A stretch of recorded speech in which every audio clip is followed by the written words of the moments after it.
اندر ابتدائی دنوں کے اندر جتنی بیداری آئی وہ جیمی سویگر کے سبب سے، اور جیمی سویگر خدا کا اس قدر عظیم اور روح سے معمور خادم تھا، وہ جہاں کہیں جاتا کلام سناتا، لوگ داڑھی مار کر رونا شروع کر دیتے، انہیں اپنے گناہ کا احساس ہوتا، وہ توبہ کرتے، اور خدا اس کے وسیلہ سے بڑے معجزات کرتا، کیونکہ خدا کی قدرت جیمی سویگر کی زندگی کے اندر کیا کرتی تھی؟ کام کرتی تھی۔ ایک وقت ایسا آیا کہ جیمی سویگر گناہ کے اندر گر گیا کسی لڑکی کے سبب سے، اور جب جیمی سویگر گناہ کے اندر گر گیا تو لوگوں نے اسے ڈھونڈنا شروع کر دیا کہ خدا کا اتنا عظیم خادم یہ کیسے گناہ کے اندر گر گیا۔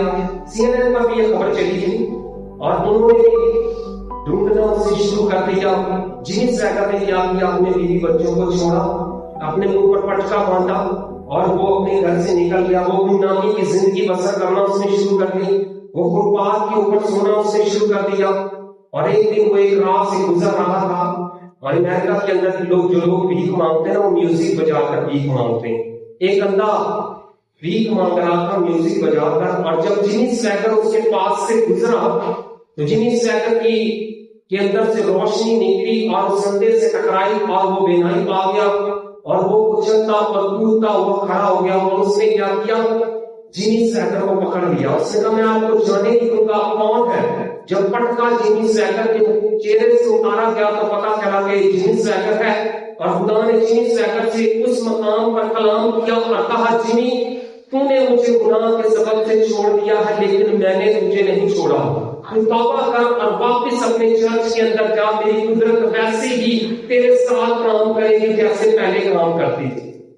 جیمی سویگر کے وہاں میڈیا پر اپنا میسج ریکارڈ کرواتا ہے اور کہتا ہے کہ گناہ میں نے کیا تھا، مسئلہ میرے اور میرے باپ کا تھا، لیکن تم لوگوں نے مجھے بہت زیادہ دنیا کے سامنے لانے کی کوشش کی، اور میں نے اپنے آپ کو چھپانے کی کوشش کی۔ آدم اور حوا نے گناہ کیا، انہوں نے اپنے آپ کو پتوں کے اندر چھپایا، جھیل کے پتوں کے اندر، لیکن خدا کا بیٹا یسوع مسیح ان کی بحالی کا سبب بنا۔ اور آج بھی بہت سارے ایسے لوگ ہیں جو چھپ چھپ کر گناہ کر رہے ہیں، تو خدا اعلانیہ طور پر ان کو اپنی حضوری میں بلانا چاہتا ہے کہ وہ توبہ کریں اور پھر بحال ہوں اور اس کی خدمت کے اندر سرگرم ہو جائے، کیونکہ اس نے مجھے اور آپ کو اس لیے چنا ہے اور اس لیے مقرر کیا ہے۔